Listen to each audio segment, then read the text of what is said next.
नमस्कार सर्वांना. स्वागत आहे तुमचं माझ्या श्रद्धेची पहाटे चॅनलमध्ये. आज आषाढ महिन्यातली अमावस्या आणि आपल्या महाराष्ट्रात हा दिवस दीप अमावस्या म्हणून साजरा केला जातो. काही भागात याला ठणवई अमावस्या असं देखील म्हटलं जातं. उद्यापासून श्रावण महिना सुरू होत आहे आणि श्रावण सुरू होण्याच्या आदल्या दिवशी घरातल्या दिव्यांची पूजा करण्याची ही किती सुंदर परंपरा आहे ना. पण तुम्हाला एक प्रश्न पडला आहे का, या दिवसाला ठणवई अमावस्या का म्हणतात? आजकाल हा शब्द फारसा ऐकायला मिळत नाही, पण पूर्वी काय असायचं, आज सारखी एका बटनावर सगळं घर उजळणारी सोय नव्हती. घरात मातीचे दिवे होते, समई लामण दिवे हाच प्रकाशाचा आधार असायचा आणि त्या दिव्यांसाठी घरात एक ठरलेली स्वच्छ जागा असायची. या जागेलाच ठणवई असं म्हटलं जायचं. म्हणूनच या दिवशी फक्त दिवे स्वच्छ केले जात नाहीत, तर ती जागाही स्वच्छ करून रांगोळी काढायची, दिवे प्रेमाने मांडायचे आणि मग त्याची पूजा करायची. आपल्या संस्कृतीची ही एक गोष्ट मला नेहमी खूप आवडते. आपण फक्त देवाची पूजा करत नाही, तर आपल्या आयुष्यात ज्यांचा उपयोग होतो अशा अनेक गोष्टींबद्दल कृतज्ञताही आपण व्यक्त करत असतो. म्हणूनच आपण बैलपोळा साजरा करतो, नागपंचमी साजरी करतो आणि आज आपण दीप अमावस्येला दिव्यांची पूजा करतो. आता दिव्यांची पूजा म्हणजे आपण मातीची किंवा पितळेची वस्तू पुजतो का? तर अजिबात नाही. आपल्या आयुष्यात प्रकाश देणाऱ्या या दिव्यामागची भावना आपण जपतो. पूर्वी संध्याकाळ झाली की घरातली प्रत्येक गोष्ट या छोट्याशा दिव्याच्या प्रकाशात व्हायची. देवापुढची आरती असो, मुलांचा अभ्यास असो, स्वयंपाक असो, घरातला हा दिवा म्हणजे जणू कुटुंबातलाच एक सदस्य होता.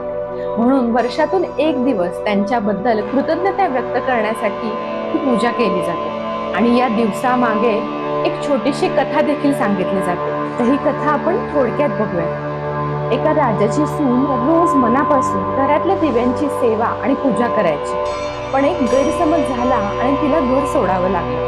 काही दिवसांनी दीप अमावस्येच्या रात्री राजाला एक विलक्षण प्रसंग दिसला. गावातील सगळे दिवे जणू एकत्र जमले होते आणि प्रत्येक जण आपल्या घराबद्दल बोलत होता. तेव्हा राजवाड्यातील दिवा म्हणाला, माझी सेवा करणारी ती सून आता इथे नाही. तिच्या प्रेमाने केलेली पूजा मला आजही आठवते. हे ऐकून राजाला खरी गोष्ट समजली. त्यानं सुनेची माफी मागितली आणि तिला पुन्हा सन्मानानं घरी आणलं. ही कथा खरी की प्रतिकात्मक हा प्रत्येकाचा श्रद्धेचा विषय आहे, पण ती आपल्याला एक सुंदर गोष्ट शिकवते. मनापासून केलेली सेवा आणि प्रेमाने केलेली पूजा याचं महत्व कधीच कमी होत नाही. आणि फक्त परंपरेपुरतच नाही, ह्या दिवसामागं एक सुंदर आध्यात्मिक अर्थही सांगितला जातो. अमावस्येच्या दिवशी सर्वत्र अंधार असतो.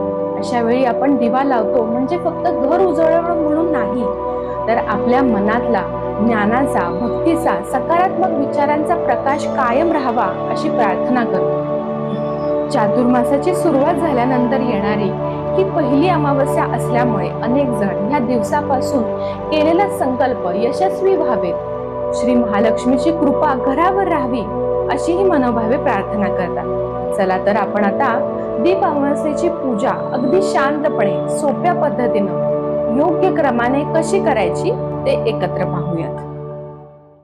आता आपण दीप अमावस्येची पूजा सुरू करूयात.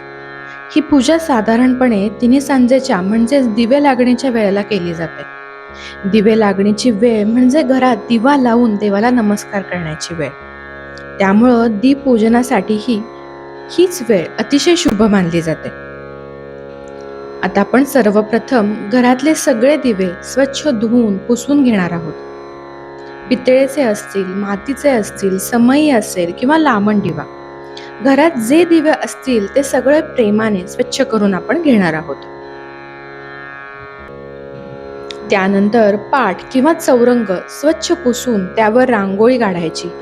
त्यावर दिव्यांची सुंदर मांडणी करायची. आता आपण पूजेसाठी लागणारं साहित्य पाहणार आहोत.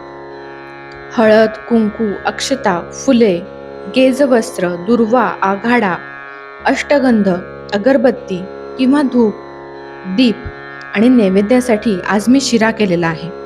तुम्ही आपल्या घरच्या परंपरेनुसार नैवेद्य दाखवू शकता. त्याचबरोबर फुटाणे, ज्वारीच्या लाह्या आपण ठेवणार आहोत. त्याचबरोबर केळ देखील. अनेक घरांमध्ये या दिवशी कणकेचे गोड दिवे करून नैवेद्य दाखवण्याची परंपरा आहे.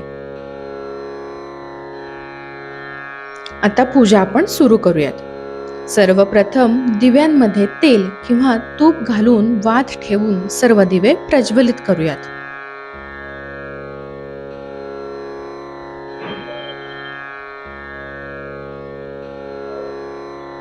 आता इथे मला एक छोटीशी गोष्ट सांगावीशी वाटते.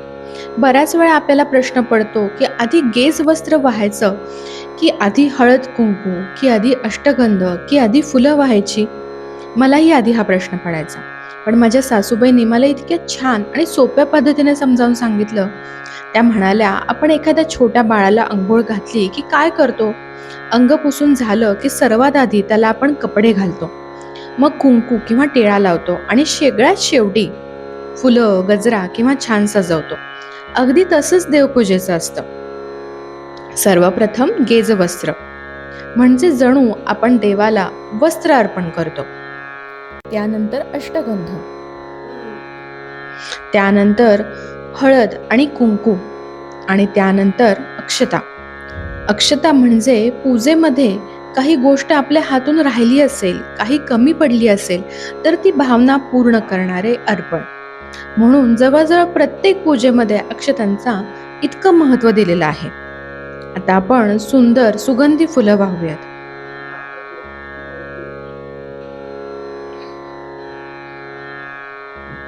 फुलं वाहताना एक छोटीशी गोष्ट, पत्री किंवा फुलाचं जे देठ असतं ते देवाच्या दिशेनं ठेवण्याची परंपरा अनेक घरांमध्ये असते.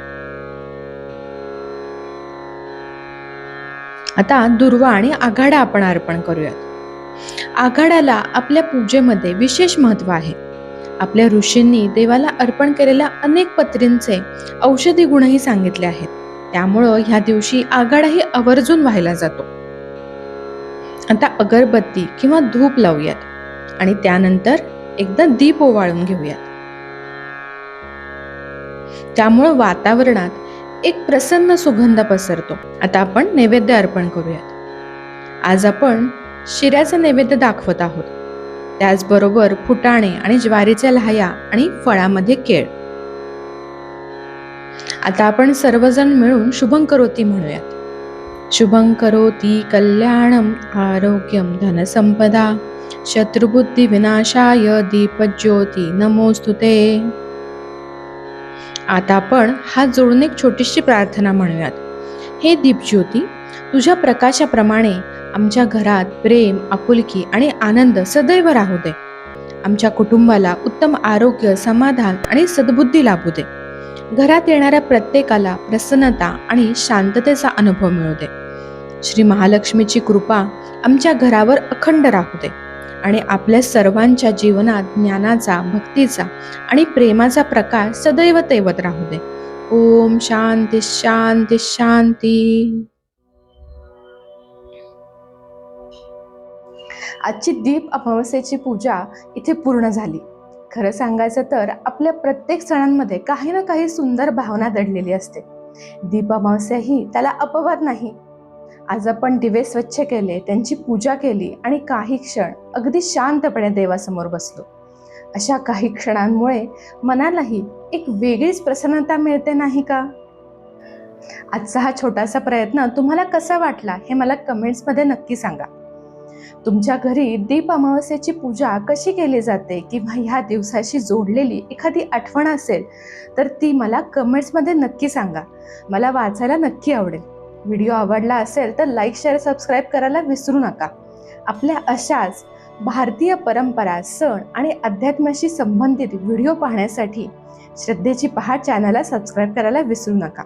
भेटूया एका नवीन आणि सुंदर विषयासह. तोपर्यंत नमस्कार. जय श्रीराम.